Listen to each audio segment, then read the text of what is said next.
Series 5 is here! At this point, we've been putting out episodes for just over 2 months now, and we still can't believe the amazing reception we've gotten. You are all absolutely fantastic. Yeah, we hope that you enjoyed last week's Character Evolution cast episode. We had an absolute blast creating it, and we are so excited about some of the topics that we have planned for future episodes. We also have another review to read, as is tradition. This one is titled, Just Punched, Already a Must Listen, from Zion Nova from Canada. Character Creation Cast just launched a little over 2 weeks ago, and it's already one of my favorite listens. Amelia and Ryan are incredibly thoughtful in their approach and analysis of the systems that they're looking at, and the guests that they bring on board are phenomenal. This podcast is an incredible amalgam of RPGs, the wholesomeness of their communities, and in-depth analysis that makes everything approachable to newcomers as well as seasoned veterans. Truly a gem of a podcast and a gem of media in general. That's awesome. Thank you so much, Zionova. Thank you so much. Awesome. With all of that, here is the episode. Enjoy.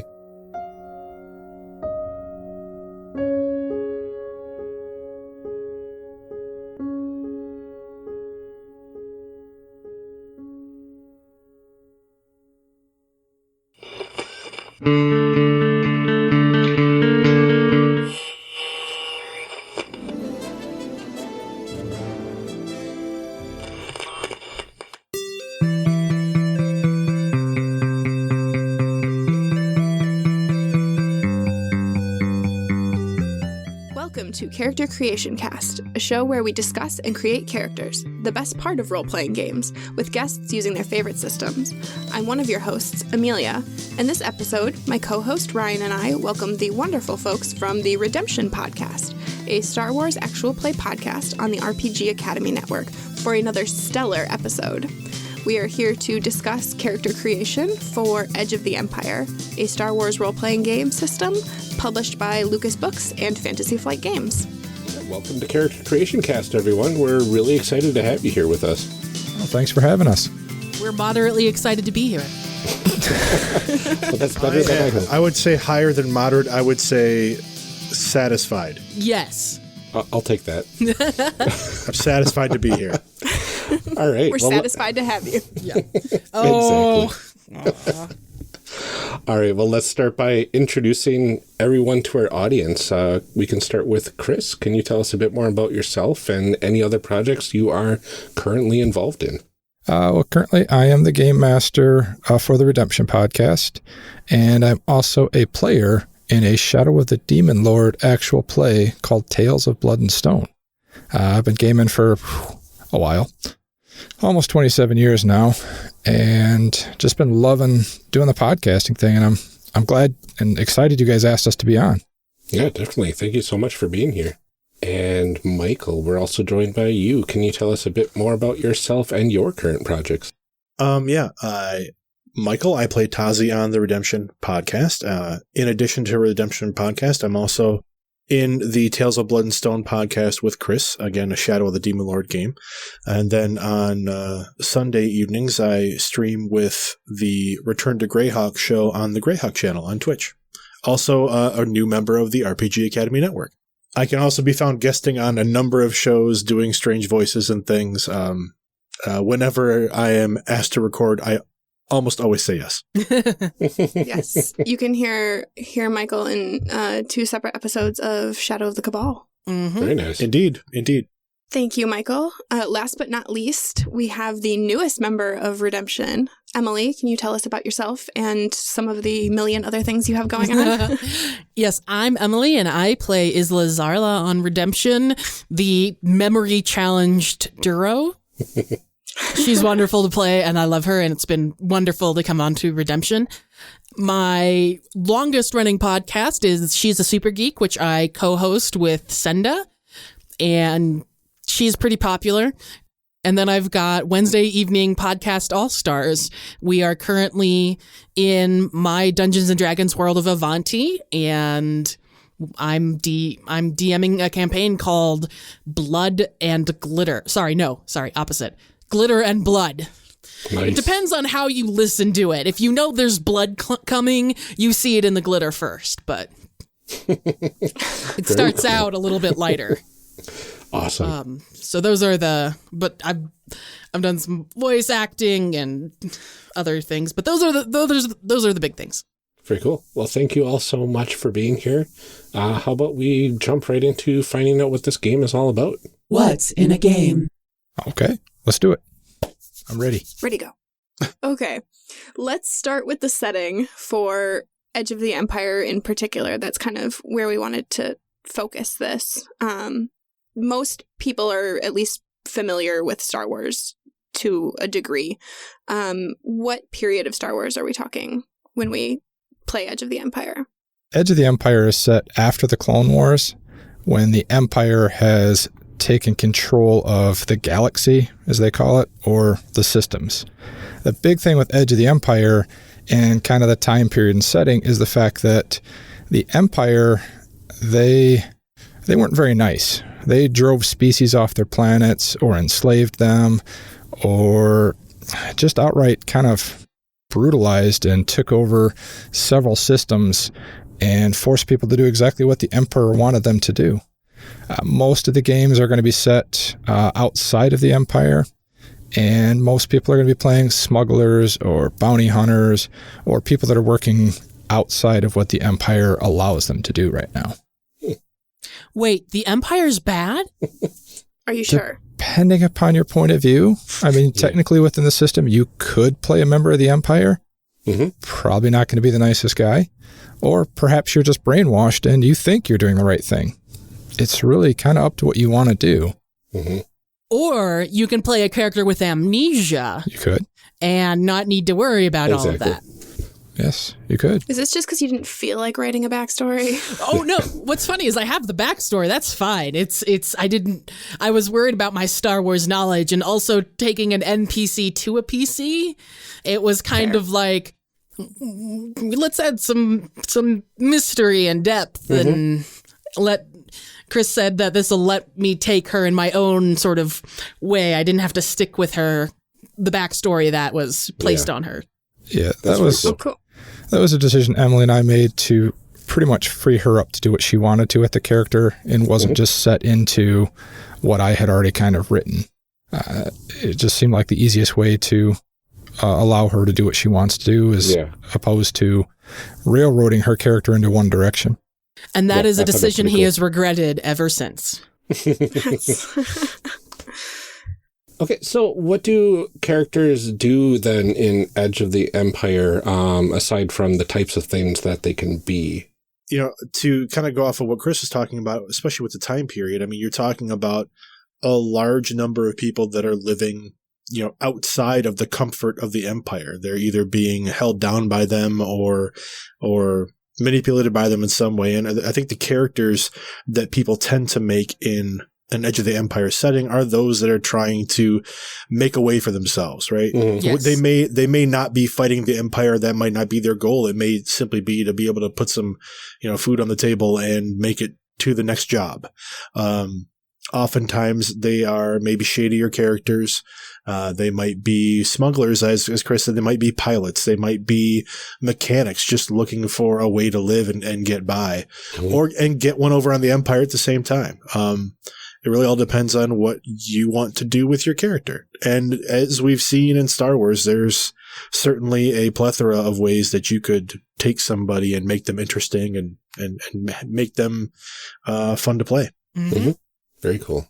So outside of the rulebook, what other things do you need to sit down and play a game of Edge of the Empire?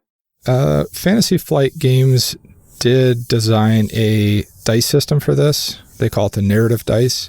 So instead of having numbers, they have symbols. So you have positive dice and difficulty dice. You build a dice pool based off of that. So you do need their narrative dice. It's a great system because you have degrees of failure and degrees of success. So it's not like a D20 system where, oh, you succeed or you fail. There's different levels within the system. Mm-hmm. So you do need the dice for that for sure. And there are a lot of apps and things that you can or online. And I'm sure Roll20 has that built in probably, right? Yes. I say, I'm sure they do, probably. They have, well, don't know about Roll20, but Fantasy Flight has both the Star Wars specific dice, and also they just released the more generalized sort of narrative dice system called Genesis. So you can also pick up, it doesn't have the rebel symbol on it or anything, but it has the same Are they the percentage. same color? Or like yeah, the same and colors. percentage? Yeah. Okay, cool. Very cool. FFG, they also offer basically a free dice app. So you can download an app for your iPhone or for your Android device that will roll dice for you if you can't find a set of dice or they are a little bit of an expense. I believe one basic set of dice, I think for either system is $15. Yeah. 15 retail. All right. So aside from the dice, what would you guys say is unique about Edge of the Empire? I would say one of the biggest things that's nice about Edge of the Empire, everybody has access to all the skills. So you don't have characters that are limited based on their career, as they call it in this game. Other games they call it a class. So if you want to have a slicer that's also really good at shooting a gun, he has access to the skill. It's not like it's blocked off and he can't get there. It's something that everybody can do.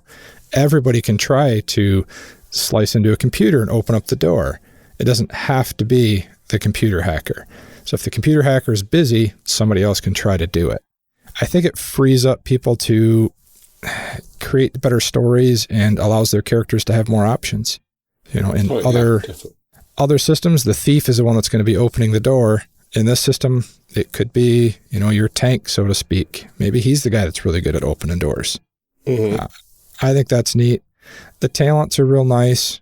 They are kind of like feats in other games. So your career has talent trees you can go down and kind of customize your character. You can have a thief that maybe he leans more towards the social end. So one side of the tree is going to have more social skills. The other side might have more of your sneaky skills. It's more open than other systems. Okay. I think it allows you to build characters a lot easier and do more with them later. Right. So it's not as, you're not like on a track to kind of be like, once you make that initial decision, you can still kind of branch out from there. Yes, and you can even take other careers later on too. So, like for example, the droid that is on our show, A1, he started off as a mechanic who had a lot of good slicing skills. I then gave him the slicer career, and later he started gambling, so I gave him the career of gambler. So he actually has 3 careers. Emily, what do you think is a unique aspect of Edge of the Empire? What I really like about Edge of the Empire is that it takes a lot of the things you love about Star Wars, but really gives you the ability to tell your own story, which I think is one of the things that we all love about Star Wars. Like the movies focus on, obviously a bunch of individual characters and whatnot, but you're aware that there's this whole other galaxy. And so in Edge of Empire, it gives you the ability to tell those stories within a structure so that there's, still that Star Wars-y element. So, and I like playing with the people I play with. So that's a more personal thing. I think, you can get kind of as involved or stay as uninvolved in the plot, the meta plot as you want to, which is always a cool thing. There are some games that, it that kind of feels limiting. Star Wars is a big enough universe, galaxy, whatever, that there's a lot of room to still tell those stories, but have that kind of structure and interact with something that a lot of people really, really love. Yes. And I've never been in well, maybe this is just the people I happen to play with, but I've never done a romance plot. I've never played a character who's been in a room. I mean, I think I once played a dragonborn with an estranged half-elf husband. And she was a gambling addict, and that's a whole other story. But I've never played like a relationship growing like I have on Redemption, and it feels very in-game. It's still very immersive. It's not something we're trying to like put on from the outside. I don't know. I feel like that's cool, though, because that's not the kind of story that you necessarily... I mean, there are romance stories in Star Wars, but I think that that's not the first thing that you think of. And so it's nice that it still feels like it fits. Well, I mean, we're playing it... we're both awkward about it, and we're both very good at awkward. I don't know what you're talking about. I'm playing myself. Smooth as always. Yeah. No, I actually am yes, about as yes. awkward as Isla in real life. I was talking with somebody and they were like, what's the best relationship you've ever had? And I was like, well, there's this guy named Tazi and they do not listen to Redemption. And you explain it like it's a real thing. Like, let me tell you. I think another unique thing with this system is they did a really good job of building in mechanics that help GMs learn how to GM and help players learn how to be better players. Like in Edge of the Empire, you have obligation. Mm-hmm. Now, as a game master, I don't use obligation. It's a mechanic I just let go away. But that's because I've been GMing for a while and I know how to use the players' motivations and their characters' goals to drive the story. If I was new to have this mechanic where I can roll a die at the beginning of the session and one of my players' obligations is going to come up, that just helps me build a story. It's a mechanic that's going to drive the story for me. So I think that's a really good addition to the system. I wish D&D or some other system that I started with had something like that, because it really would have helped me when I started getting lost as to what to do. I mean, what kind of stuff does it have for players then that you feel like helps? The obligations are a big part of that, because if you can trigger their obligation, it's going to trigger them to role play, especially if you can learn that two players have similar obligations and you can kind of play off of each other with them and different stuff like that. Or other opposite books, obligations. Yeah. Other books in the Fantasy Flight system, like The Force and Destiny, throws in morality. And morality is a big one. If you're a Force user and you do something shady, you could take conflict points, which could lower your Force rating, meaning you're moving more towards the dark side. Oh. And it doesn't I'll add on top of Chris there too. In fact, I just realized I interrupted you, Chris, so go ahead and finish what you were saying, and then I'll add on after. What I was going to say is within that morality, it's not just when you use a Force ability. So if you lie, you get a point of conflict. If you murder somebody, it's 10 points of conflict. And at the end of the session, you roll a D10, you subtract the number of conflict points you got in that session, and the result is whether you go up or down on that morality. Ooh. So it can really affect a player's decisions on what they want to do. That's something that helps the players learn how to play a Jedi better. Now, morality is something I don't use either because I like experienced players to make decisions and then face repercussions later. So I know if, Mike, for example, wants to play a Force user and he's going to, steal something, he knows that I'm going to throw that back at him later in game. I don't need a mechanic to do that. I just know how to do that as a game master. But for newer players, it's a good mechanic to teach them. Right. It's nice to have that option available to. Yes. I always think that a lot of games, it's I can kind of throw out what rules I don't want to use, but it's nice to have them there. I think that's always easier than having to add in your own rules because there isn't a way to do something that you want to do. Right. Yeah. Oh, for sure. There's also motivations in this system is also a good way for new players to kind of build relationships with the people in their group, as well as set up, again, not just from an obligation standpoint, but set up some backstory pieces for them as well. The system comes with some standard beginnings and backgrounds and things you can set for your character, like outsider or a down and out background or wrong place, wrong time. And they give you some flavor or give you some ideas for building out your own stories. And I think depending on the game, many tabletop games don't necessarily impress upon you the importance of kind of building that story for your character. They give you a framework to start a game. Mm-hmm. Whereas I think Edge of the Empire, FFG has done a good job so far in making it so that when you're creating your character in this game, you're creating somebody in the Star Wars universe. Yes. Like that lives and breathes and exists in that place. Yeah, it felt like when I was looking through it, at least, that it kind of gives you all of the tools to make a fully fleshed out person, like not a stat block, which I think is more and more games are moving that way now. I think a lot of the, when it first, role-playing games first started, a lot of it was about stats and things like that, and they've become a lot more narrative. And this does a nice mix of both, I think. Absolutely. Character creation is easy to come onto with a concept and then just plug the mechanics in. Where other systems, you kind of have to fudge the mechanics of the system. This one, I I don't ever know a time we've ever had to fudge the mechanics to get a character to work. Nice. Nope. And a lot of times I find I can say, this is what I think I do. And there's mechanics to support it. And if I don't particularly know what it is, I'm lucky enough to be on a show with other people who do. Right. Or we fake it really well. We'll cut that part out so no one knows. Oh, they know.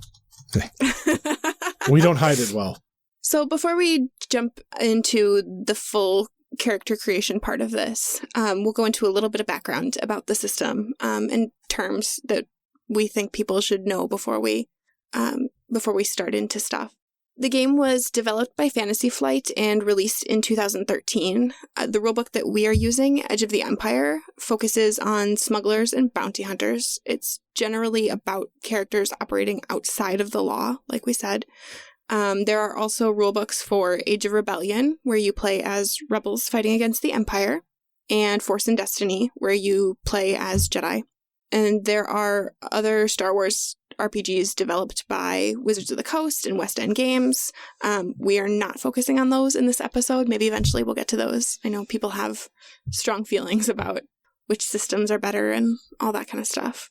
I do want to talk a little bit about attributes and skills and kind of give people a quick rundown of what those are, what the differences are, if anybody has any thoughts on those.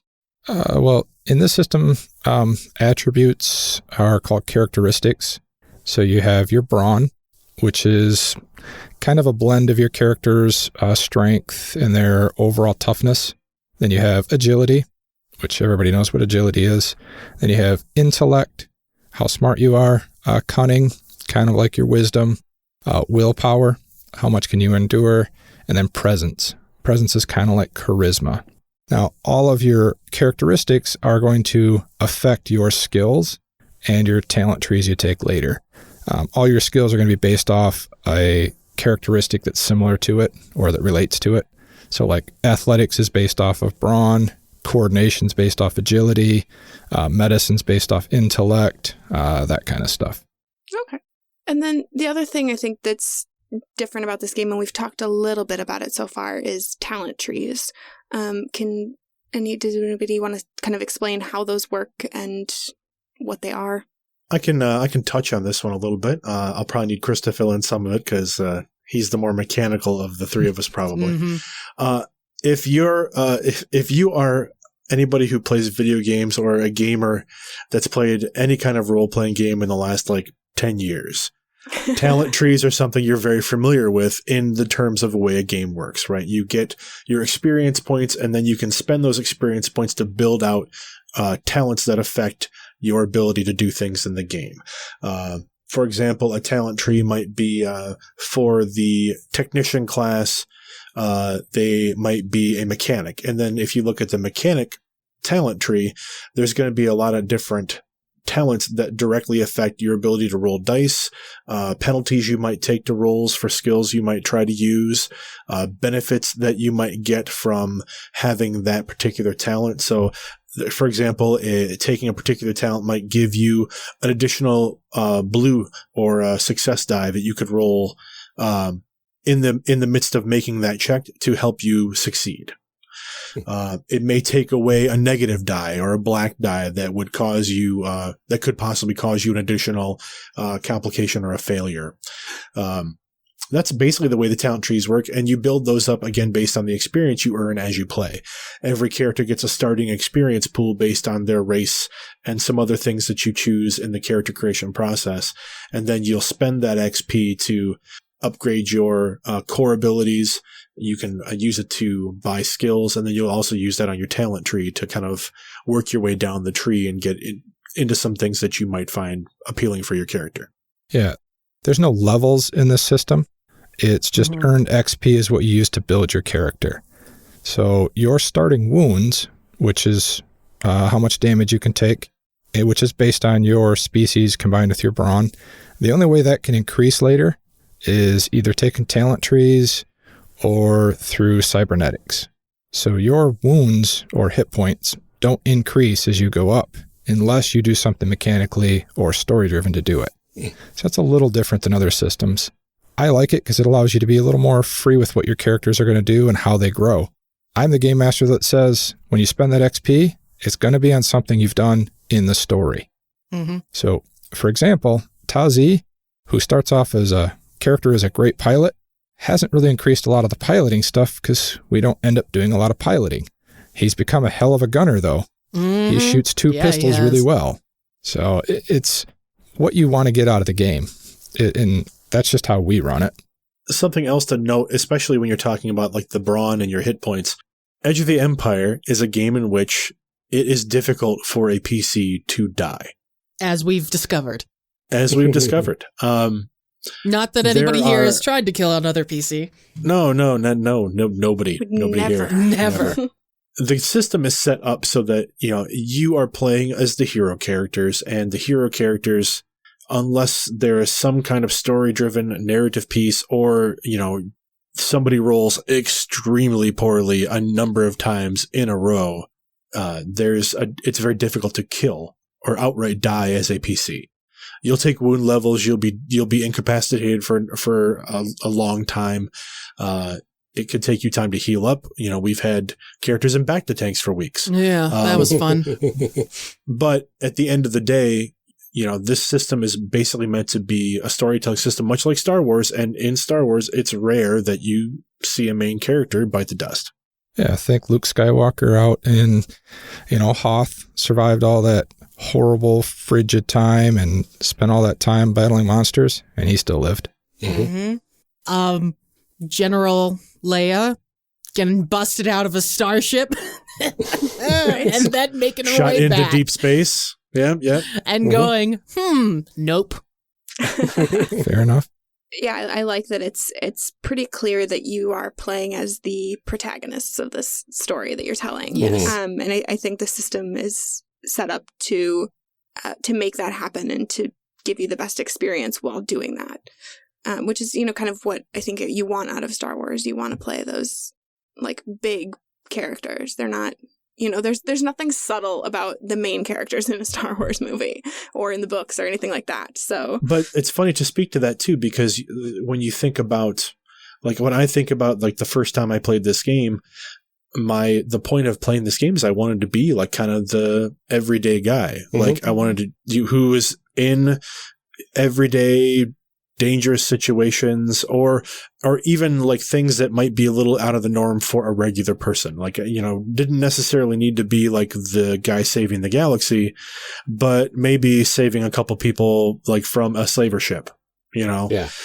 The small scale. And it's amazing how quickly that ends up becoming big scale. Yeah. Mm-hmm.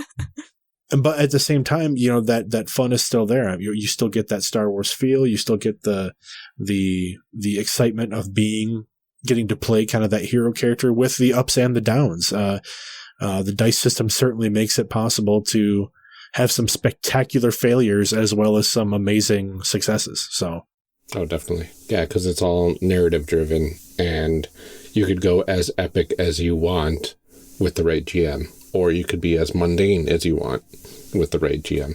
Yep. That's very cool. All right. Well, anything else you guys want to add? No, I think we've pretty much hit the system pretty well. Wonderful. Well, with that said, hey, let's make some people. Woohoo! Let's make some people. Well, who wants to go first? Well, let's see. I think Ryan should go first. He's been pretty quiet through this whole thing. I have been, because you guys are excellent speakers. Oh, thank you. So I think we according to the book, yeah, step 1 is to start with the backgrounds. That felt weird to me looking through it, because I was like, I don't know. Usually I like to have an idea of sort of the person that I want to embody, but it just, knowing their backstory right away felt really bizarre to me. Mm-hmm.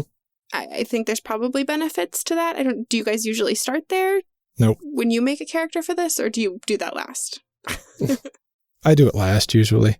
Generally, I come up with the concept I want, then I plug everything in, and then I kind of add in the background and the backstory. But I kind of do that as I'm building the character, too. Mm-hmm. Usually I want to point out that it doesn't seem to have any mechanical benefit or... No. like change anything mechanically when you're building the character, but I did want to at least say that according to the book, this is where we should start. Yeah. I don't think it's where we're actually going to start, but Right. Take it for what it's worth, listening audience.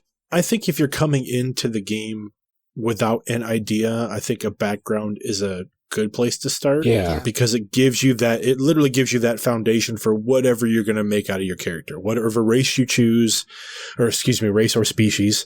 They do call it species in the game, so I'll call it species. Whatever species you choose to play, whatever specializations you take, like you're building that, you're getting that base, that foundation layer with that background piece. So, I mean, I think there's something there, but most people with experience in playing these types of games are going to come in with a concept in mind. Yeah. Yeah. Even a vague one. That's kind of what I did. Even like a 3-word concept. I know, right? Maybe. Hey, those type of concepts are usually things that turn into really great characters. So. Yep, absolutely. All right, so Ryan, Yes. what is your concept? All right, well, I can't really go into making my first ever Star Wars ever character and not do something that I've always wanted to do. That's fair. So I started them off thinking I wanted to be kind of a medic type person with some force sensitivity. Okay, excellent. Which I know it makes it a little bit more complex than a normal character, but yeah, I think I figured out how to do that while I was prepping for the podcast. Yep. You'll just end up taking Force Exile as Yes. probably your career, and then we just put points into medicine, which shows that you've been trained as a medic. Now, can you start as Force Exile, or do you have to start as a different one and then buy into Force Exile? Let me double check. Because I was going through the book, and as I was reading, it said you have to take one of these, and if you want to get something else, then you have to buy into it, and Force Exile was in the something else.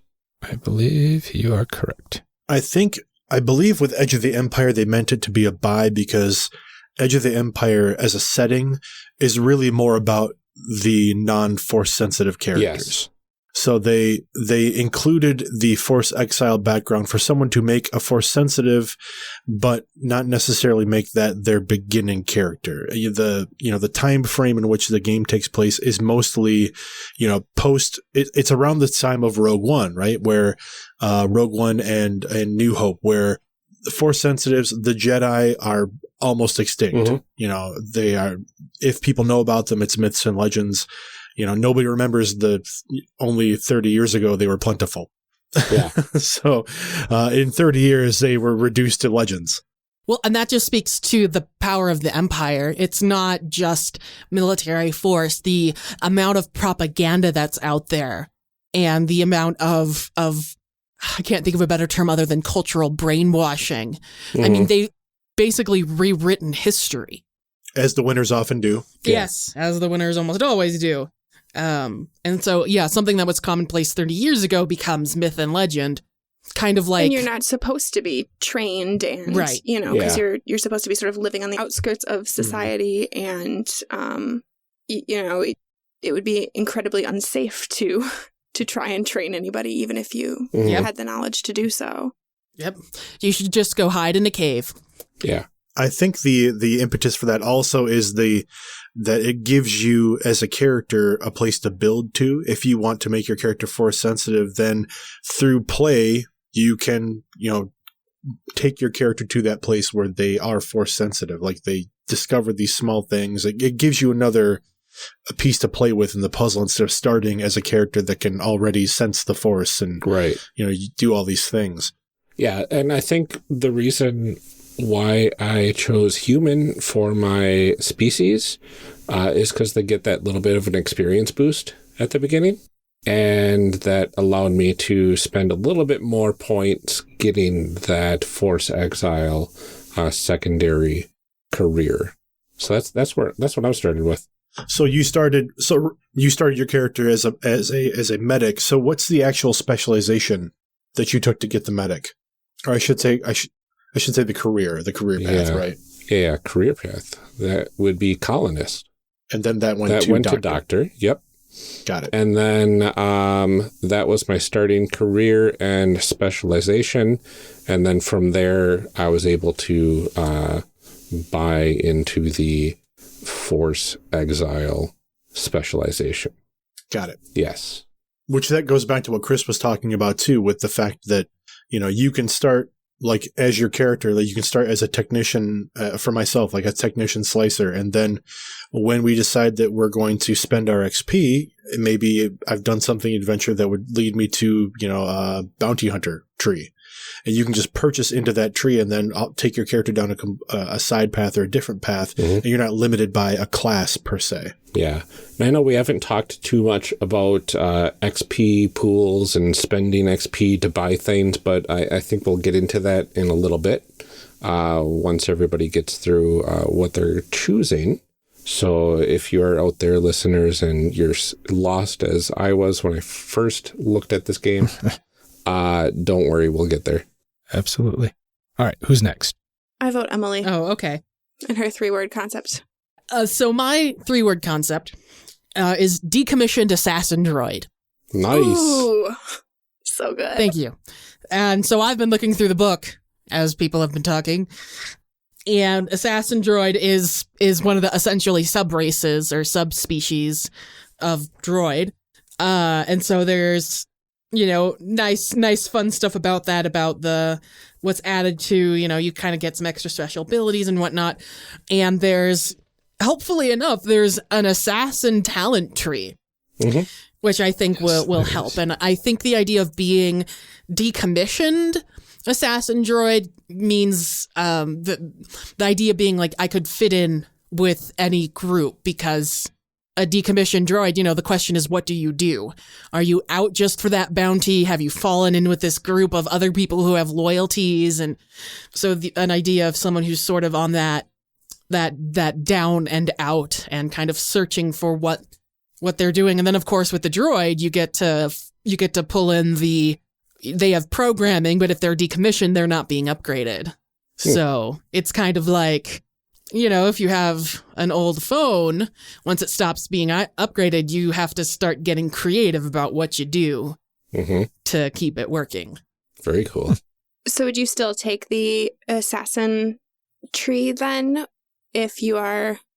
Yes, I think so. How would you advance that? Because if you're not really being upgraded, I'm just curious, because I feel like there are fun ways that you could it would mess around with that. Depend on my relationship with the rest of the team, mm-hmm. I think, because a droid can easily go into, as we've seen, gadgeteering or any number of other things, becoming a slicer, becoming an explorer. So to me, I'm not in... Or even more of sorry, I'm just kind of flipping through, like, what else could they become? Bodyguard makes a lot of sense, like smuggler, like... Ooh, that would be a good one. A bodyguard would be really good. Being a decommissioned assassin droid, I feel like just gives a lot of room within the story to kind of bond with the group, or not. Or not, yeah. because or not. You are an assassin droid. Well, previous and that might be assassin fun. droid. I'm sorry? Previously an assassin droid. Previously, yes. Decommissioned. Yes. I don't want to bond with anything that ever was an assassin droid. You can't choose what you were. And you as I didn't know what else other people were choosing, I wanted to give myself wiggle room in case other people had really strong ideas. I could, as a player, slip into some other niches. That's something I think about. I'm, even if I'm going to play a fighter, okay, I might leave some wiggle room, like maybe because I'm a droid, maybe scholar's not the right word, but maybe I have some points in that tree mm-hmm. because I'm bored and I'm constantly doing research, if there's nobody else with that sort of talent. Sorry, I cut my teeth on 4E D&D, and so I'm thinking about those sort of classifications and roles a lot. I'm already thinking of potential background hooks with your character, so... I think awesome. We're good there. Well, and to be honest with you, the concept I had already come up with ties in perfect, because I was thinking of doing a droid who previously was an officer within the droid army during the Clone Wars. Ooh. So he's one of the so many droids. he was like a captain type droid that just commanded little groups of troops. So you could have been an assassin droid that worked with him or under him. Oh, yeah.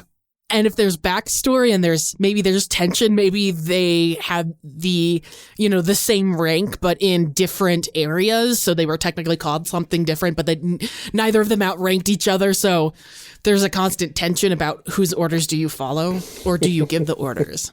Yeah, absolutely. So we can't all be droids except for me because I need somebody to do my medicine on. That is a fair point. Well, so we have to cross our fingers then and hope that Michael is not planning on making a droid, because I totally was. That's amazing. What do we got? What's going on, Michael? I could change mine to not a droid. I could just be a decommissioned assassin. Let's No, because we don't actually have to play these characters, so don't worry about it. Let's roll with whatever we got and use our creative mind. It's hard for me to get my head around. Yeah. I know it's a little bit awkward sometimes. But we love it. All right, Michael, Mike.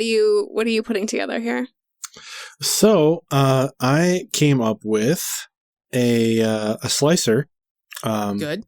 And it's a protocol droid. Now, see, I went into this since, again, just so everyone understands, we clearly did not talk about what we were making before we did this. This is so But this is why it's it makes fantastic. me so happy. I love it. I made the assumption, very wrongly, that Chris would choose to not play a droid because he plays a droid in our show all the time. Well, play what you know. I do not know Chris as well as I thought. That's fantastic. But no, I picked a Loam protocol droid, and the Loam droids are the insectoid-looking protocol droids. They've got kind of like the bug eyes or like the fly-looking eyes.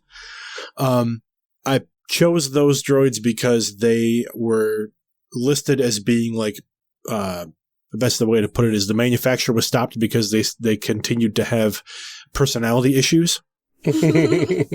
So I have a concept of a protocol droid slicer that basically was purchased used by a data merchant and was kind of outfitted to be a mobile data slicing and data exchange unit that he hires out to groups that need that type of expertise. Very cool. I actually just thought of why a bunch of droids might have a medic around. Mm-hmm. And please, for all the people that you assassinate. For all the people, yes. Well, and so please forgive me for pulling in a different non-Star Wars thing. So you know how in Firefly, Yeah. like the reason they have a companion is because like spaceports don't necessarily let you in without a good companion. Like, we're all droids. Like, what's going to get us in places that we shouldn't be or we should be? Like, we've got a human medic on board. Yeah. Well, they certainly won't let us into that cantina in Mos Eisley. I know, right? That's very true. I love it. Very nice, Amelia. That was good. That was good. That's what I'm here for. I want to play a protocol droid. I want to do the scholar. Nice. Oh, fancy. Background. So I picked something that was like higher intelligence and not very much brawn, and mostly I'm around for talking to people that the decommissioned assassin droid can't talk to. Our assassin droid doesn't know how to talk to people. This is actually fabulous. Like, we have people who can like manipulate your brain. And if you won't give us the information, I'm going to break your kneecaps. And if you still won't give us the information, the medic's going to fix them. And then somebody else is going to break something else. Like, I love it. Are we the robot mafia? We are the robot mafia. Droid mafia. Droid mafia. Yes. I'm sorry. I'm going to give him the clamps. The clamps. Or clamp-like objects. So this is quite the team here. Yeah, it is. I'm pretty excited about goodness. this. I love our one human medic. It's funny because I took some interesting force abilities, and none of us can feel the force. And that's probably one of the reasons why I'm around this whole crew is because, I'm totally not fully disciplined in use of the Force. So I don't have to worry about accidentally reading my crew's minds while I'm just chilling out on the ship. Well, and the other thought is, right now, anybody who's Force sensitive is being hunted down. Yeah. Where's a better place for a Force sensitive to hide than on a crew full of crazy droids? Yeah, that's true. Oh. So we're like your smoke screen. I'm just the medic. You let us do all the, yeah. We are your droid beard. Droid. Yeah, exactly. Maybe you pretend to be a mechanic. Oh, yeah. I could probably fake that. Well, not for long with this many I droids. guess. Well, no, I mean to outsiders. Yeah. Okay, I was going to say until one of our arms falls off and then nothing works and then we're in trouble. That's amazing. Interesting. All right. So, All right. I'm going to have to write down our designations as we make them up because I'm Yeah. I'm going to get real confused real fast. Okay. So we've got our character concepts going here. So what's the next step that we need to do to start fleshing out these characters mechanically? Well, normally you pick your species, but we've all pretty much done that. Yep. Actually, I think first we technically are supposed to do obligations if we want to. If you want to. Yeah. Yeah, I That's guess true. if Want to, we're, I 'cause mean, it's no, like, if we're eh. going along with the book, I think that's probably wise. That's what people are going to be looking at Yeah. first. So we'll All follow that right. order. D100s, right? Mm-hmm. Oh, yes. Ooh. Addiction. Oh, how's that droid supposed to be addicted to? I don't know. Killing. Could be addicted to killing. Oh, Could be. Murder. I'm not feeling good with that one. You know, The only thing to murder. we had a droid that had an addiction to basically an enhancement unit or like a so that's true. worst comes to worst, I guess you could call it like an overdrive or like an overthreaded processor or overclocked processor. Yeah. We're just constantly upgrading parts. You have this like Or weird need to constantly. gambling, maybe? Ooh, Yeah, we don't know any droids that do that. yeah. I hear that's a good source of income. You could be addicted to improving yourself, looking for Right. the next bigger, badder weapon. That's true. Or even addicted to a certain kind of oil that, like, I think it makes me run better because I'm an old droid, but maybe it's got some sort of, like, something in it that makes me, well, no, I'm a droid. We could be addicted to like oil baths or something like that, and it's just you really want to get an oil bath as soon as you get back on the ship or something, I Right. guess. I mean, an addiction doesn't have to play out. It can play out mechanically or in story however you Yeah. want it to. So Right. And as an obligation, it just means that it's something that can hook into Right. the story somehow instead of something that, you constantly have to try to Right. find a fix for.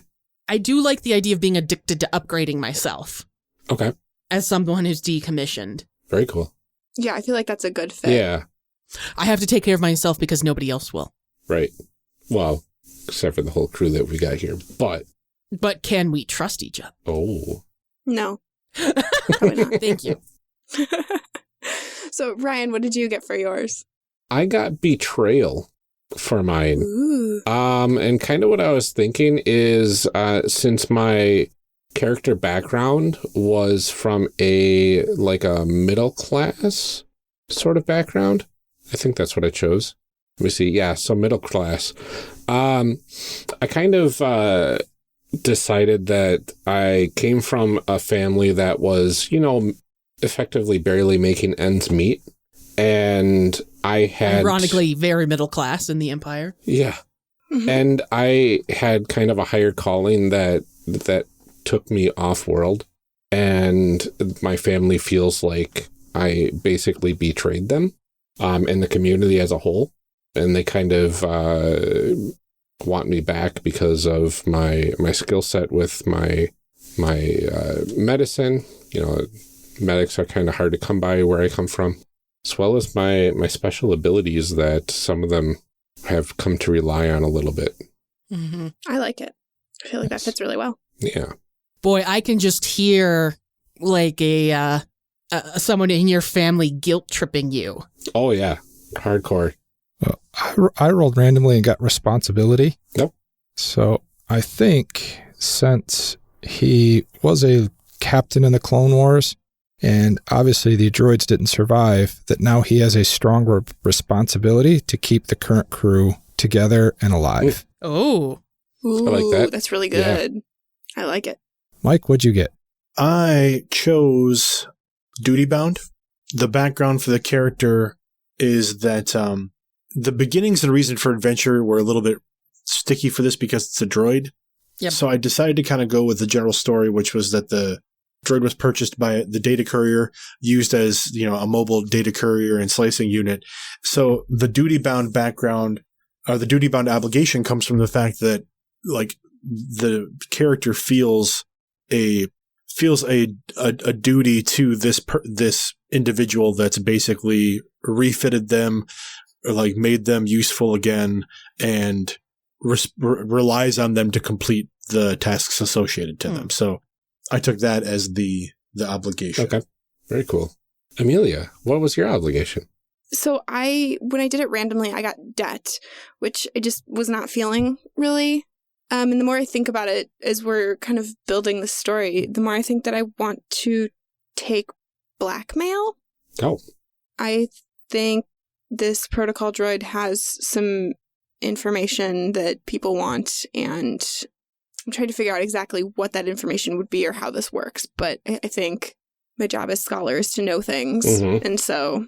And you haven't been wiped in a while, so you've got some secrets that people do not want out in the world. Mm-hmm. Yeah, that's a pretty heavy obligation. What if she knows Vader's true identity? Oh my gosh, that's so good. Oh, it's fantastic. All right. Yeah, so I think that's what I'm going to pick. Very cool. So, yeah, we have a group of 5 players, and the book says that we should be starting our obligations at a point value of 10. And I know obligations, there's a mechanic at the beginning of every session, if you choose to use it, to roll a D100. And if you roll, below the total party obligation value, then something comes into play. Is that right? I'll say yes, but I don't have my book in front of me. I think that's what I'm looking at.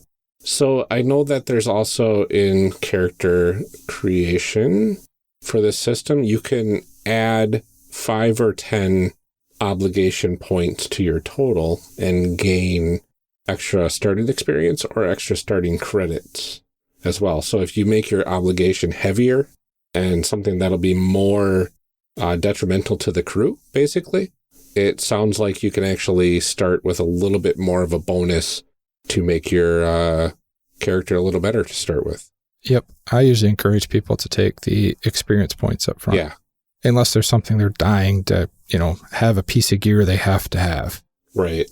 Because you only start with like 500 credits, which isn't a lot. No, it is not. I contemplated doing a 5 XP bonus and 1,000 credit bonus split, but I opted for starting with 10 extra experience points in the EXP pool.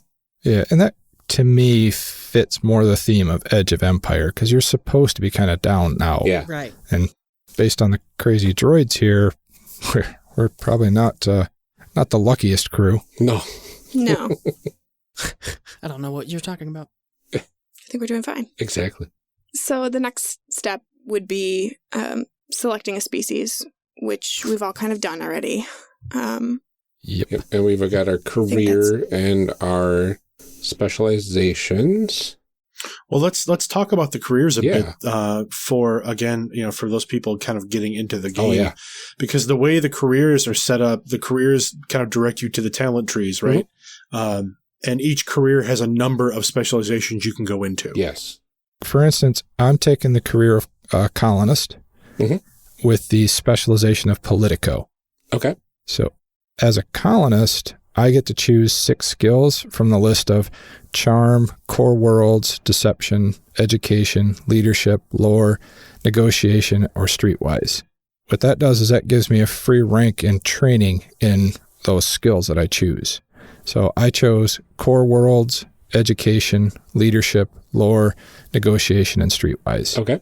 Then under the specialization of Politico, you get to choose 3 from the list of charm, coercion, core worlds, and deception. So he took charm, coercion, and deception. Okay. And for skills, when you're picking those career skills, also keep in mind that your character's intelligence score will also modify how many of those you get to pick at the start. Yes. So, for example, my intelligence score on my technician slicer is a little bit higher than the standard. My intelligence is 3, so I got to pick 2 extra skills. So instead of 4, I got to pick 6. Oh, interesting. And for the specialization skills, I got to pick 3 instead of 2. Oh, very nice. Okay. So the different career options that the book gives you are bounty hunter, colonist, explorer, hired gun, smuggler, or technician. And then within each of those, there's, what is it, like 3? Typically 3. Yeah.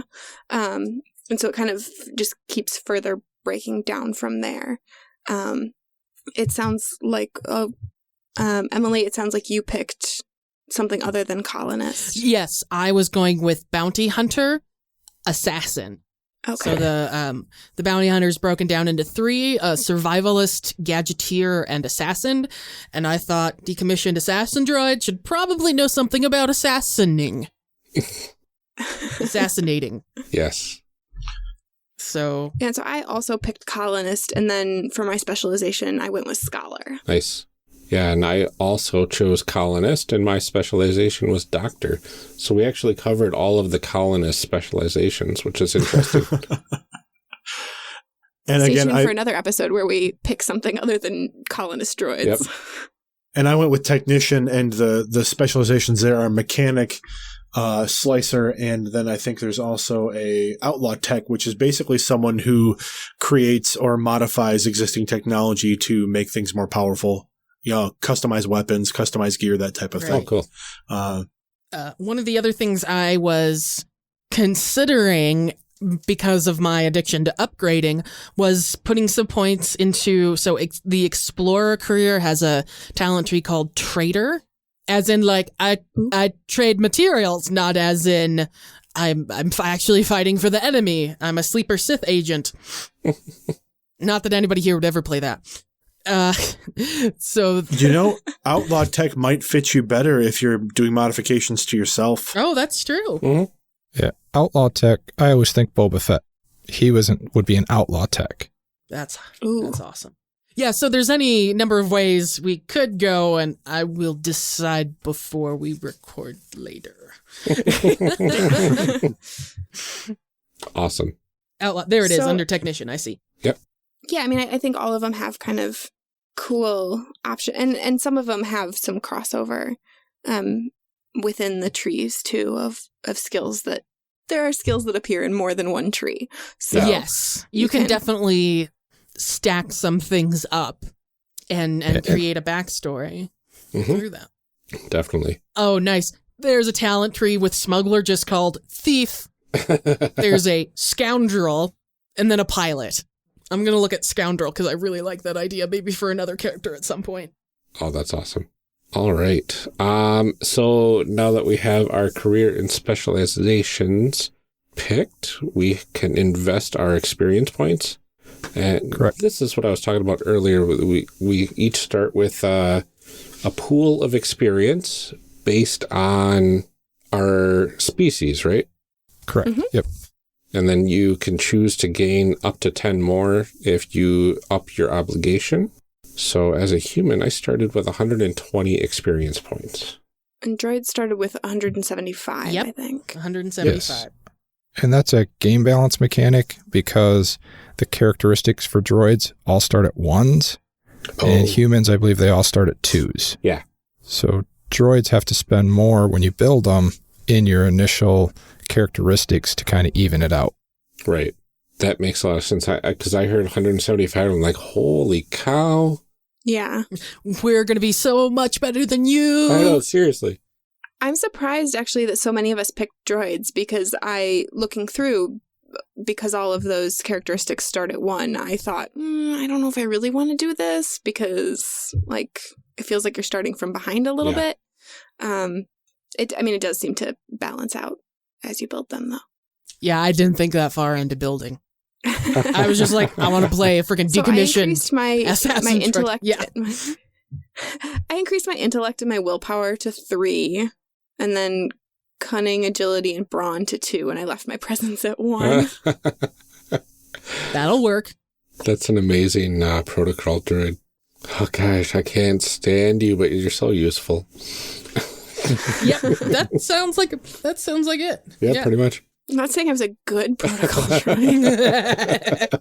Yeah, so Transdotions start with 90 XP. That's the lowest I'm seeing right now. So Yeah. it really does vary. Mm-hmm. Yeah. Well, the species also give you other Yeah. not attributes. The species also gives you other abilities. Like for a droid, we actually get to train in 2 additional career skills. Yep. And 1 specialist skills. Droids, we don't have to eat, sleep, drink. We're not affected by toxins, but we don't benefit from like Bacta or stim packs or medicine checks. Yep. You have to use a mechanics check to repair us. Okay. Droids can't become force sensitive at all. And we do have a cybernetic cap of 6, which I think is about the same as everybody else. But they did a really good job of balancing out the starting XP and your species bonuses. Okay. Yeah, a bunch of people spent a really long time thinking about this. Yeah. It's well thought out. Yeah, and probably just creating character after character after character. We should have them on our show. You could try. I don't know. If you would. Or you Okay, could have a doesn't hurt to lovable cast of misfits from Redemption. Yes. Awesome. Is lovable the right word? You're Sure. not lovable. And Michael is very satisfied to be here. That's true. I am very satisfied. That's interesting. I actually, when I chose human, I get to choose 2 non-career skills that I start with, I think, 1 rank in, if I understand that correctly. And Yes. originally I had chosen discipline and survival, but I think I'm going to change survival to mechanic. That's probably a Probably good wise. call. Yeah. That would make a lot of sense. Everyone, this is why you should have a session 0 and build characters as a group. Yeah. Or at least heavily discuss it. Yeah. Because my thought was, man, I'm going to be so useful to the crew. I'm going to be able to find supplies and cool stuff on planets and be able to like forage for goods and food. He's a medic and he can forage for food. He's in a group of I know. droids. Well, on the plus side, that means he never goes hungry. One of these Right, things more is for not me. like the other. Well, I also love it because so often in like sci-fi or in fantasy, you have sort of the non-human trying to figure out what are these humans? You Oh, know, yeah. the idea that humanity is new and different and curious, and so I really like the idea of like there being a single human Turning that on and its everybody head else a is little a bit. droid. Yeah, we are all data in this Yeah. situation. Except some of us do not care about why humans feel the way they do. I was going to say, some of us are more like lore than data. Yeah. That's true. Definitely. Just wonder what this will do to my psyche. Oh yeah, Not you good might get things. No. really just You're going to What's the start to word? General Grievous Where's yourself. the escape pod? just like, oh yeah, your Ooh, stomach's torn you're open gonna- and you're dead. You're going to become a worry medic about that it. starts to replace himself with cybernetic pieces. Pretty much, yeah. To fit in. Oh, man. I just want to be like my friends. Peer pressure is a B. Yeah, it is. And we won't even think of it as peer pressure. It's just like, of course we're superior. Just going to be called meat bag every day. Meat puppet is my Yeah. preferred term. Meat puppet. Yep. Oh, Accompany us to the dock, meat bag. Oh my Response god, positive. you're like our pet. it's so good. I'm just trying to survive. My goodness. What I have to do to survive. Yeah, finding out how you ended up on this ship is going to be real interesting. Uh-huh. I had an idea if there was just 1 droid or maybe 2, but 4 is my brain's starting to hurt a little bit. But If we were actually going to play, that would be a great place to start, actually. yeah. I can't wait for the scene where you start looking through the cabinets on the ship and realize there are no dishes or anything even. It's going to be great. Yeah, once we get to the point where we're choosing our ship, it's going to be really interesting to figure out who owns the ship first. Was it my ship? Was it your ship? Was it who's joining whose crew here, basically? I have an idea for that too, and I don't want to spoil it. All right, so let's we will get there when we get there. Yes. Awesome. So when we were talking to Kendall, who couldn't be here, unfortunately, he mentioned that you can, when you're spending points on your characteristics, that like 2 is about average, or is that like 3? I'd say that's about fair. I think 2 is a good average for most characters. And then 3 is pretty good, and anything above that's just kind of excessive, or or is that like the thing that you're really good at? Chris? If you really want a character that's got one sole focus, then going above a 3 is a good thing. Like, for example, the character that I'm building, I'm going to up his presence to 4, which costs me a lot of experience points, because it's each time you increase a characteristic, you have to spend 10 times the new number. So to go from 1 to 2, I have to spend 20 experience points. Then to go up to a 3 is another 30 experience points. So I'm spending a lot of my starting experience points there. Yeah. His brawn's not good. His agility's not good. His cunning is still a 1. I'm only putting points into intellect and willpower on top of that. So he's going to be really good at leadership type things and talking, but not so good at anything else. Just start off with. Yep. Right. Yeah. Yeah, and then for myself, since I also went into the Forced Exile specialization, I decided to put an extra point into willpower, since I've got 2 for everything else and then a 3 for willpower right now. All right. And then, Emily, where did you spend your points? I haven't spent my points yet. Okay. We'll come back to it. Well, I left my brawn and agility as 1s. I took my intellect up to a 3 because it's pretty useful for computers and slicing. And then I took 2s across the board for cunning, willpower, and presence, because as a protocol droid, I feel like the droid would still have a knowledge of how to interact with meat bags and possibly, and use those skills to be deceptive instead of helpful. Mm-hmm. Yeah, makes sense. Well, just from what everybody else is saying, it sounds like I need to be able to hit things. So Michael's just like nodding his head like really hard.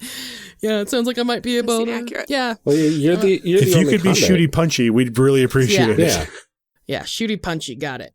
So I'm probably okay with a ranged weapon, but I didn't put any points into any skills for any of that. It's just being a human. You start it with 2 agility, you're fine enough. Yeah. You have access to all those skills, so you can use any kind of gun. You're just going to roll 2 green dice to start with. Right. You just don't have any training to upgrade a die. Right, exactly. Which probably means, what I just said probably means very little to anybody who hasn't played the system, but we'll explain the dice later. Do we want to go into specializations? So, okay, I need to ask a stupid question. Do it. So the starting experience for droids 175 XP, is that XP only to go into the abilities? It's for everything. That's across the board. Okay, that's what I thought. Yeah. That's why I was hesitant to name my abilities. I initially did 2 upgrades, 1 for willpower and 1 for, I believe, intelligence. But then I couldn't do hardly anything else because that's 60 XP right off the bat. Yep. And I kind of want some talents. Yeah. Yeah, I didn't do a lot for talents because I figured I could add those later, and they're not super expensive. Absolutely. Starting, I usually encourage people put a little more into characteristics, because after initial character creation, the only way you can increase characteristics is either by completing a talent tree. Ooh, that's hard. Or through cybernetics. So you cannot spend experience points later to increase characteristics. So put a little more into them now, and then worry about your talent trees and your skills later. Mm-hmm. Yeah. For example, for my Politico, 50, 70, 85, 85. It would cost me 100 earned XP to increase a characteristic through the skill tree. Through the talent tree. You generally earn 5 experience points per game session, which they break down to about a 2-hour block. So you're looking at 20 game sessions before you can increase a characteristic. Oh, wow. Yeah. So that's why I say, put it in now, take a few less, talents to begin with and a few less skills. That'll pay off in the long run as you're building your character. It's good to know. Are we ready to jump into the talent trees? I think so. Okay. Mine's pretty easy. He's only got 3. I took Kill with Kindness. That allows me to remove a setback die for charm and leadership checks. And setback dice are situational or environmental things that make the challenge roll a little more difficult. That's the black die, correct, Chris? Yes. For people that only know this game through podcasts, it's the black one. Well, what you gonna do? Enough. Yeah. Like, for example, with my guy, if I'm trying to do a leadership check in the middle of a firefight, there's probably going to be some black dice because he's going to also be worrying about not getting shot. From there, from Kill with Kindness, I took Inspiring Rhetoric. I can make an average leadership check, and if I succeed, for every success, one ally within close range can recover strain, which is like your mental and emotional damage. And every advantage I roll, I can have one other ally recover strain. Ooh, that's really nice. And then the other one I took was Plausible Deniability. I can remove a setback dice from coercion and deception checks. So I'm going to be good at lying and helping people stay emotionally and mentally strong, but don't ask him to shoot or fight. And I'm the opposite. Well, tell us how you're the opposite. Well, because I'm still kind of playing with my attributes, I'm looking at the talent tree to try and figure out how many points I want to spend here. And definitely if I'm thinking I need to be punchy shooty, dodge and quick draw look like really good things to start off with. Particularly I'm thinking quick draw, but I have to have dodge to have quick draw. But that's... Quick draw is great. Yeah, that's 15 points, which is a lot to invest, I think, but probably worth it. Yeah, probably. And for those that don't know the system well, quick draw allows you to draw a weapon as an incidental action, which means it doesn't take your action or maneuver during combat. So in other game system, it would be a free action to pull your weapon out. Which is really helpful if you're ambushed or in a quick firefight or... Can you just upgrade so your arm is a gun? Yes, eventually, I think. I'm actually not sure how to do that mechanically. I don't know either. I was just thinking about that. Like, is it always drawn then? But then do they let you in places? There's probably black dice then to, interact with anyone when your arm is a gun. Yeah, I just have to, you just keep me outside. You all go into a bar. I just hang out outside. I've had somebody make a character up for a one-shot, and they wanted to do that with the droid. I just basically said, yep, you can put it in your arm, but your maneuver is to open up the port to actually fire. Right. So you have to hold your hand up and open up the port so the gun can shoot. That makes sense. It's just a flavor thing. You wouldn't want it to be out all the time. It would get sand and stuff in it. Yeah. I hate sand. That's just science. So Mike, what talents did you take? Oh, me? Yeah. Let's take a look at what talents I took. No. Okay. Who invited you? I thought that was clever, but that's fine. So yeah, with the slicer, I had a little bit of XP going in because I didn't pump my stats too much. So I took the first row of specializations or talent tree pieces here. So I took Codebreaker, which removes one setback die per rank in Codebreaker from checks to break codes or decrypt communications. Decreased difficulty of checks to break codes or decrypt communications by 1. I took Grit, which adds a strain threshold. One thing we didn't talk too much about was your physical health versus your strain. In the game, your strain is what you use typically to take non-combat or non-health damage. So it's like wear and tear. It's like stamina. In a starship, it's actually like your systems strain. So like your navigational systems or your propulsion systems. I thought that would be helpful for Slicer, as I would likely be taking a number of strain as I perform actions to try to break into things and open doors and break systems. Technical aptitude reduces time needed to complete computer-related tasks by 25% per rank. And again, I took just the one rank there to try and make things quicker when I'm doing them. And I took the first rank of bypass security, which is remove one setback die per rank of bypass security from checks made to disable a security device or open a locked door. I also took one more item down the far left tree, so the next rank from Codebreaker is defensive slicing.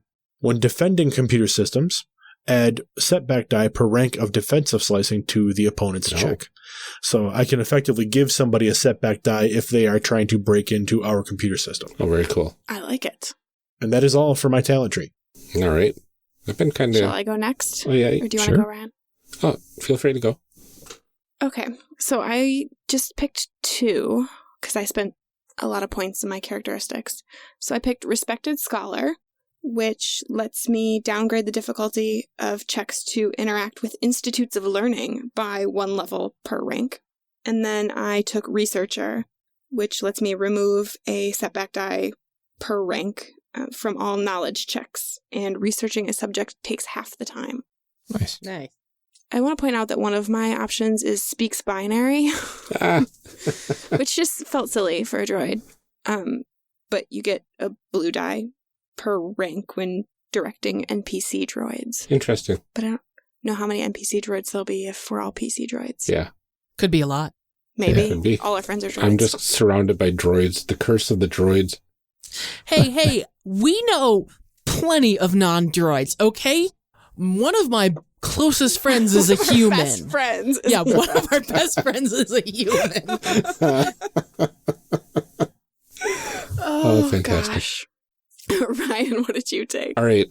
So for my doctor starting specialization, I went with surgeon.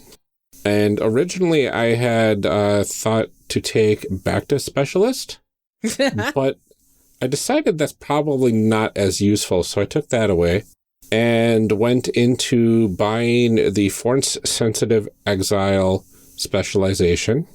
I can't remember how many points that took to buy. I think it might have been 20 or something like that. Yes, I believe 20 is right. Yeah. And so I had a few points left over before I spent the rest on force powers. And let's see. I know surgeon, I didn't go over what that was. That was when I make a medicine check to help a character heal wounds. The target heals 1 additional wound per rank of surgeon. Not sure if that's applicable to doing surgery on yourself. Does that even work? Yes. Awesome. Haven't you seen Master and Commander? I have not. You can, in the system, use a medicine check to heal yourself. You just increase the difficulty by 1. That works. So, yeah, it would give you an extra wound for every success. Perfect. Or 1 extra plus the number of successes. Okay. That's what I meant.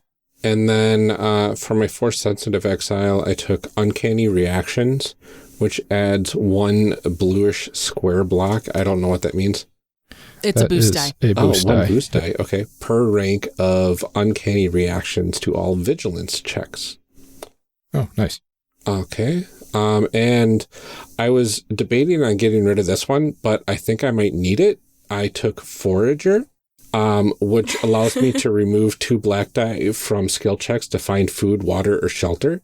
Well, that's good because we don't. Yeah, exactly. That's why I kept it. Because I'm like, they're not going to feed me or give me water or shelter. I got to find all that for myself. You're on your own, buddy. Yeah, pretty much. No, So of course we're going to do that. You got to take care of the things you're responsible for, right? Yeah, we do. We are the one who got a human. We have to walk him and feed him and do our best to simulate love. Human means we got to be exercise. responsible pet owners. Exactly. I've heard they're very good for all of your various conditions. like 4 droids and a medic. That's the name of the It's a sitcom. podcast, for I thought droids and a medic. We're 4 droids and a medic. We'll work on our theme song. Yep. Yeah, that's the challenge now. Oh, is somebody has to come up with a theme song. All right, hold on. I'm going to need some time, but I got it.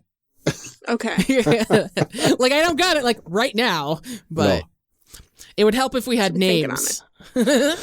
Well, We'll get there. yeah, Maybe. I've got a name for my character, but I think I might change it. I don't know. I just put in one of my standard human names.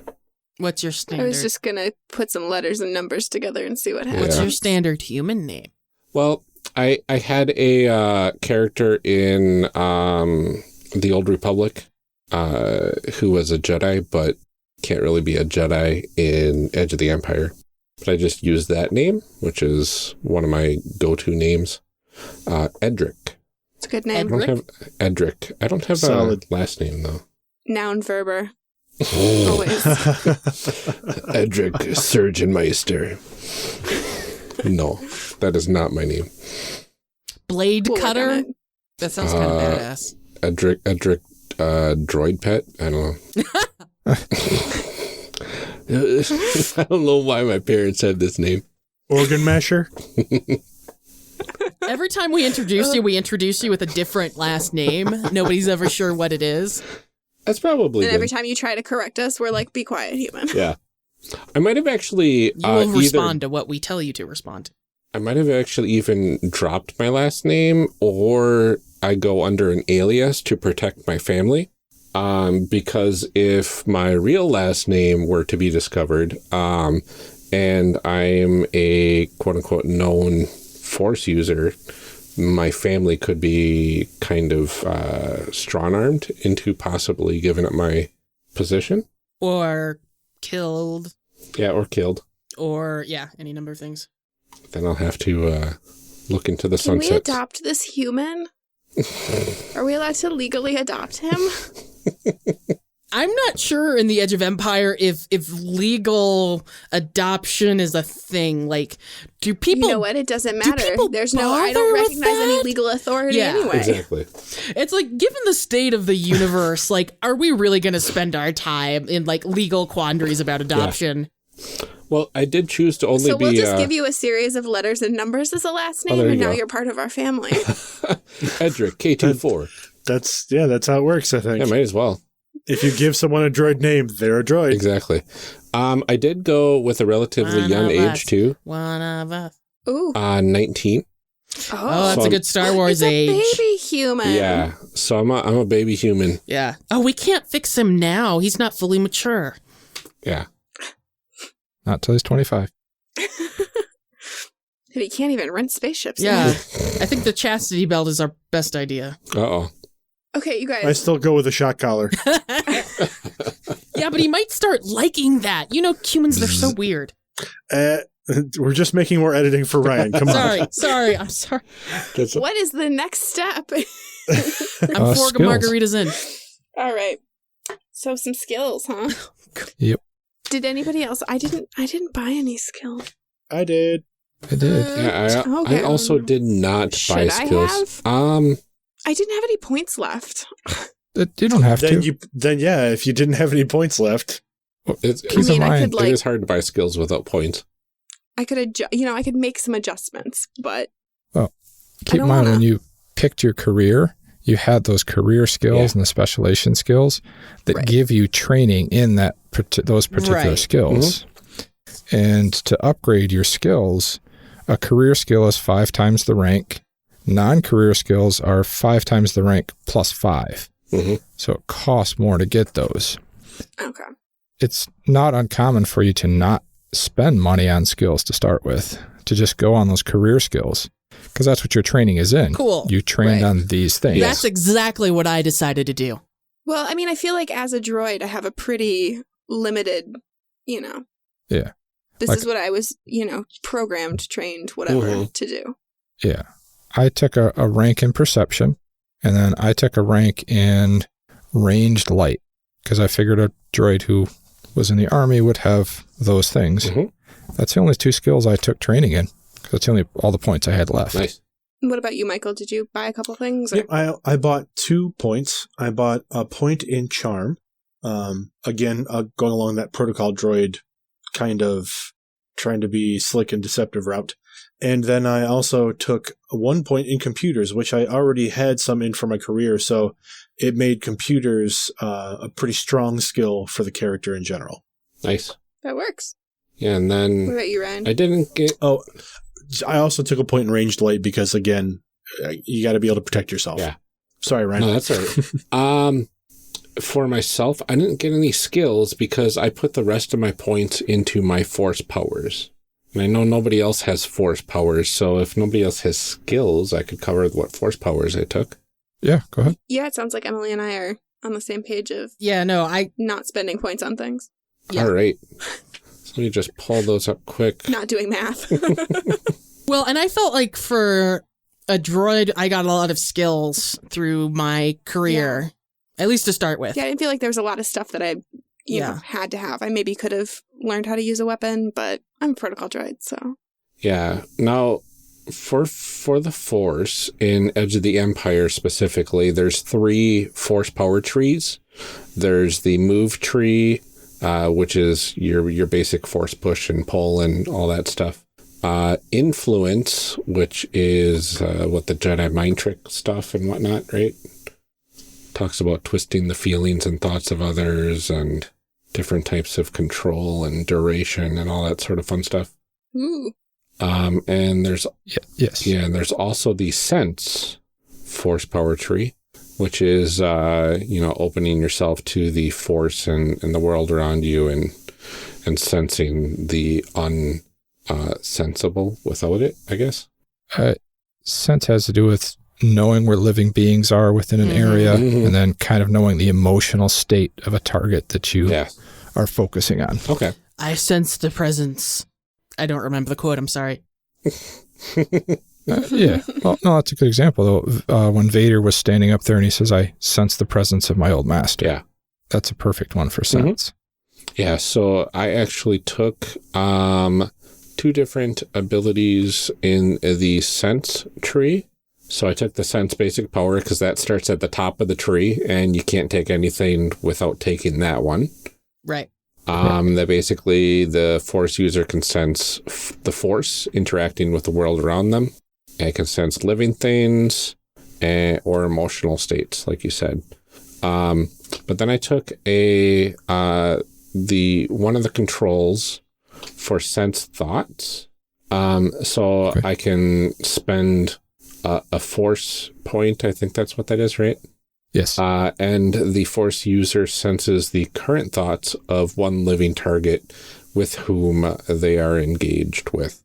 So that could be useful with some of the other meat baggy type of opponents that we might fight. Yep. Awesome. And then I put most of my points into the move force tree because I wanted to eventually get down to the final control, which allows you to manipulate items as if you were using your own hands on them.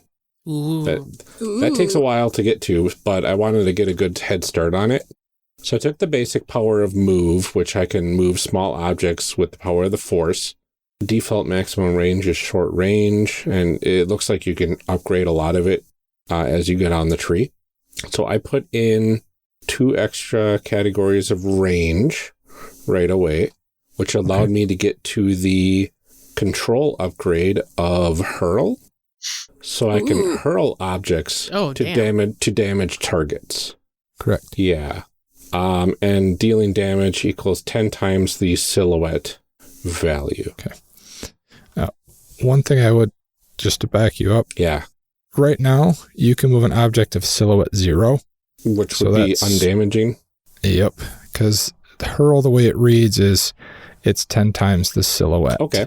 So a silhouette 0 is like a small object. Like that's a person is silhouette 1. So effectively, it would be more of an annoyance than anything. Yeah. If you wanted to Well, you could throw a Jawa. I guess that's true. Yeah. I mean, rules is written if you wanted to swap range for a strength, Well, you need both ranges to get to that hurl that's right. thing. And the real one that I wanted to get to was the force pull, which I need that hurl to get to. So I actually took the force pull as well. And I wanted to start off with those sorts of force powers, but be, basically a novice at it. Okay. So it kind of makes sense that my ability to hurl objects at people is just an annoyance at this point. See, and that... I just imagine you like in the back of the ship, like throwing like rubber band balls at us. And I imagine some of us who might be on the less smart side thinking this is like how all humans are, or all like organic beings. Get away from me. Or just automatically assuming we're under attack. Yes. Box of paper clips. What's happening? Little tiny magnet spheres. Don't throw magnets. Oh man, that's going to mess up some of my upgrades. Come on. Oh, hey, it wasn't me. Just the stuff I imagine you threaten us with magnets fairly frequently. It's the only way I stay alive. Don't make me get the magnets. And they're all shaped like really cute and adorable things. Yeah. See, being a game master, I would say to you, you know what? Rules as written say it's 10 times the silhouette. You're using silhouette 0. I'll meet you halfway. It does 5 points of damage. Right. That way, as a character, you're still being able to do stuff. It's just not quite as effective as it should be. Right, exactly. Or could be. I would imagine that, like, you could launch a wrench with the force, and they would do a decent chunk of damage. Oh, yeah. You don't have to throw a person-sized thing to do, 10 points of damage or whatever. Yep, absolutely. Nope, Very but cool. be careful with those statues. Yeah. just duck better. And the way damage works in the system is it's got every weapon has a base damage. You take that base damage and then you add the number of successes you have. So, for example, with hurl, if I said, okay, I'll meet you halfway and it's 5 points, if you have 3 successes, you're actually doing 8 points of damage. Yeah. And then they take off their soak, which is like damage reduction. Okay. That makes sense. So that's how, as a game master, I would work that out if I was going to run a game with this character you're making. Very cool.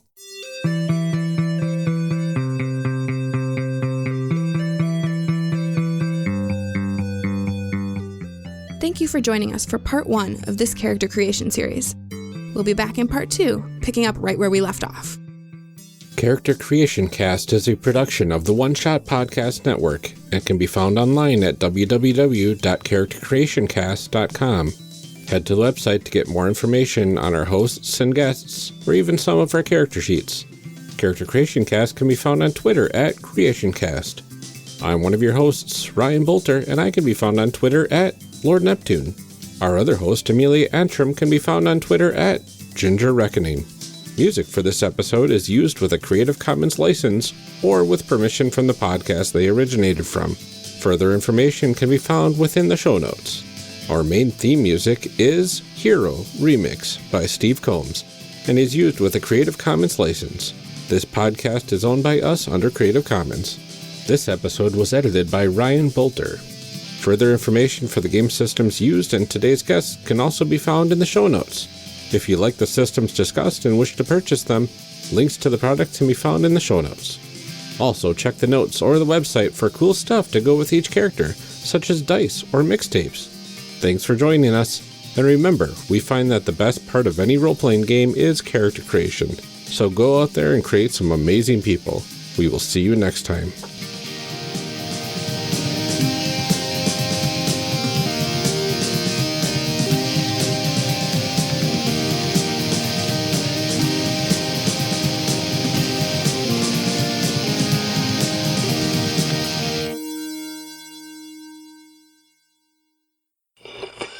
Character Creation Cast is hosted by the One Shot Podcast Network. If you enjoyed our show, visit oneshotpodcast.com, where you'll find other great shows like Adventure.